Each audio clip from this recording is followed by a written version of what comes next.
नमस्कार, मैं क्षितिज अरोड़ा और नई सोच की इस विजुअल प्रेजेंटेशन में आपका बहुत स्वागत है।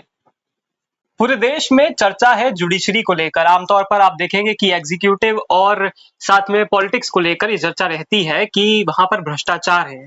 लेकिन पिछले कुछ दिनों में भारत में ये चर्चा उभरी है कि जुडिशरी को लेकर, जुडिशरी में जो पारदर्शिता है उस पर बहस छिड़ती हुई दिखाई देती है। मसला है दिल्ली हाई कोर्ट के एक जस्टिस का। जस्टिस यशवंत वर्मा को लेकर पूरी चर्चा उनके इर्द गिर्द घूमती हुई नजर आती है। मामला कुछ यूं है कि 14 तारीख यानी कि भारत में होली का माहौल था और उसी माहौल के बीच रात को करीब 11:30 बजे ये खबर आती है कि जस्टिस यशवंत वर्मा के घर पर आग लगने की खबर दमकल को मिलती है, जिसके बाद वहां पर आग बुझाने के लिए दमकल की पूरी टीम पहुंचती है। आग को बुझाया जाता है और उसके बाद ये पता लगता है, वहां से कुछ ऐसे वीडियो निकलकर सामने आते हैं। हालांकि ये वीडियो उस समय बाहर नहीं आ पाते, आते हैं, इस खबर को दबाने की कोशिश की जाती है या फिर कहें कि ये खबर बाद में बाहर आती है, ये इसको लेकर अभी सवाल है। जब 20 तारीख को एक भारत का प्रमुख अखबार टाइम्स ऑफ इंडिया ये खबर दिखाता है, खबर छापता है पहले पन्ने पर, तब ये पता चलता है पूरे देश को कि उनके घर से करोड़ों रुपए कैश मिला है। कई बोरियों में भरा हुआ कैश उनके स्टोर रूम से मिलता हुआ, उसका वीडियो भी अब आप पब्लिक डोमेन में देख सकते हैं। जिसके बाद 20 तारीख को ही ये यूनानिमसली डिसीजन आता है भारत की कोलिजियम की, जो सुप्रीम कोर्ट की कोलिजियम है उसको लेकर, कि जस्टिस यशवंत वर्मा का ट्रांसफर इलाहाबाद हाई कोर्ट कर दिया जा रहा है। उनका ये पूरा यूनानिमसली डिसीजन था। लेकिन जब सुप्रीम कोर्ट से सवाल पूछा गया कि एक ऐसे जज को वहां क्यों भेजा जा रहा है जिसके ऊपर अभी आरोप लग रहे हैं, तो उन्होंने कहा कि ये जो मामला है, जो ट्रांसफर का मामला है, ये उससे जुड़ा, इसका कोई उससे लेना देना नहीं है। उसके बाद जो पूरी कवायद इस तरीके से चलती है कि सुप्रीम कोर्ट उनके खिलाफ एक जांच बिठा देता है, जहां पर 3 जजों की चीफ जस्टिस, 3 कोर्ट्स के चीफ जस्टिस, भारत के स्टेट हाई कोर्ट्स के, जहां पर कर्नाटका, पंजाब, हरियाणा हाई कोर्ट और साथ में एक अन्य हाई कोर्ट के जजेस को उस पूरी कमेटी का सदस्य बनाया जाता है। अब उनके खिलाफ जांच चल रही है।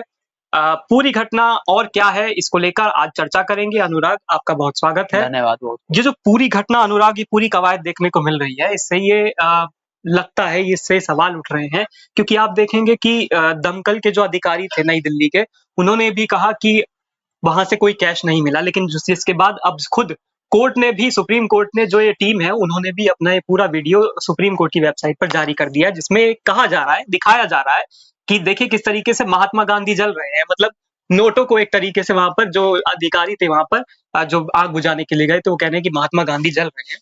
तो सुप्रीम को जो जो जुडिशरी एक तरीके से दिखाती थी कि पूरी पारदर्शिता भारत की डेमोक्रेसी में है, लोकतंत्र में है, उसकी साख पर चोट होती हुई नजर आती है। देखिए, हमेशा देश के अंदर संविधान की जो बात होती है, तो संविधान को जो कहीं ना कहीं प्रोटेक्ट करते हैं, जो संविधान की रक्षा करते हैं, अगर वो संविधान के अनुरूप ना चले तो निश्चित रूप से इस देश की जनता हो या फिर कोई भी, उसके मन में प्रश्न चिन्ह तो खड़ा होता है। अगर आपस में कई किसी के बाद के साथ विवाद विवाद है, तो हर व्यक्ति कहता है कि I will see you in court. मतलब उस प्रकार की, अगर ऊपर वाले के घर है, देर अंधेर नहीं वाले, मतलब ऐसी कल्पना भारत के जो कोर्ट है उनके प्रति जनता की आस्था की, अगर मुझे कहीं न्याय नहीं मिलेगा परंतु मैं कोर्ट जाऊंगा तो मुझे न्याय जरूर मिलेगा, भले ही समय लगने के बाद मिले, परंतु सच्चाई की जीत होगी और न्याय मिलेगा। और जब ऐसी घटना आती है, फिर आप तमाम तरह के कंटेम्प्ट ऑफ कोर्ट की बात कर लीजिए, अलग अलग प्रावधानों की बात कर लीजिए, परंतु जिस प्रकार एक वर्तमान में पूर्व जज की बात अलग होती है, वर्तमान में जो जज है उनके घर से इस प्रकार का वो मिलना, और खबर 14 मार्च की थी, 14 मार्च की, 14 मार्च की होली के पर्व की खबर थी, और पब्लिक डोमेन में लगा लो चर्चा 20 और 21 मार्च के आसपास आई। तो निश्चित रूप से इतने दिन इसको लग गए। आप देखिए, पुलिस वाला अगर पकड़ा जाए रिश्वत लेता हुआ तो उसे सस्पेंड कर दिया जाता है, नौकरी से बर्खास्त कर दिया जाता है, उससे नौकरी से निकाल दिया जाता है, और वो 1000-2000 चालान के बदले आपके रिश्वत ले रहा है। परंतु इनके खिलाफ अभी तक वैसी प्रारूप में कार्रवाई नहीं हुई, और इसी कोलिज्म को लेकर देश में बहस छिड़ी हुई थी। वर्तमान की सरकार कोलिज्म सिस्टम में सुधार के लिए या फिर ट्रांसपेरेंसी के लिए भी अभी भी प्रयास कर रहे थे कानून मंत्री कोलिजियम के ऊपर, परंतु उस पे फिर सरकार अपना स्टैंड नहीं ले पाए, और वो जो चाहते थे वो नहीं कर पाए, क्योंकि सुप्रीम कोर्ट हो या फिर भारत के अन्य कोर्ट हो, तो उनके जस्टिस नहीं चाहते हो गए जो जिस प्रकार की पारदर्शिता तो आनी चाहिए। अभी जैसे ऐसे मामले तो निश्चित रूप से न्यायपालिका के जो निष्पक्षता कह लीजिए, उसमें भ्रष्टाचार का जिस प्रकार वो अभी ये मामला है, तो कहीं न कहीं प्रशंसित तो जैसे इलेक्शन कमीशन की जो छवि थी, वो जनता के नज़रों में धूमिल हुई है। और दर्शकों को अनुराग ये भी बताएं कि जो बार एसोसिएशन की जो पूरी बेंच थी इलाहाबाद हाई कोर्ट की, उन्होंने ये कहा कि इलाहाबाद हाई कोर्ट को डंपिंग यार्ड क्यों बनाया जा रहा है, यानी कि एक तरीके से उन्होंने कड़ी टिप्पणी करते हुए यशवंत वर्मा जी के ऊपर, जस्टिस यशवंत वर्मा के ऊपर पूरी एक कड़ी टिप्पणी करते हुए सुप्रीम कोर्ट को ये कहा कि इसे डंपिंग यार्ड क्यों बनाया जा रहा है इलाहाबाद हाई कोर्ट की, ऐसे जजेस क्यों भेजे जा रहे हैं जब उनके ऊपर आरोप है। लेकिन निश्चित रूप से पहली बात तो जब कल सुप्रीम कोर्ट की वेबसाइट पे वो वीडियो अपलोड हुआ, तो कहीं न कहीं जो ऑथेंटिसिटी थी वो बढ़ गई उस चीज़ की। अब उसके ऊपर कमेटी गठित कर रखी है और जाँच का विषय। परंतु सीधी-सी बात है कि इतना कैश मिलना, और आपको पता है कि करेंसी जलाना भी गैर कानूनी है। आपके ऊपर एफआईआर दर्ज हो सकती है अगर कोई करेंसी जलाता है।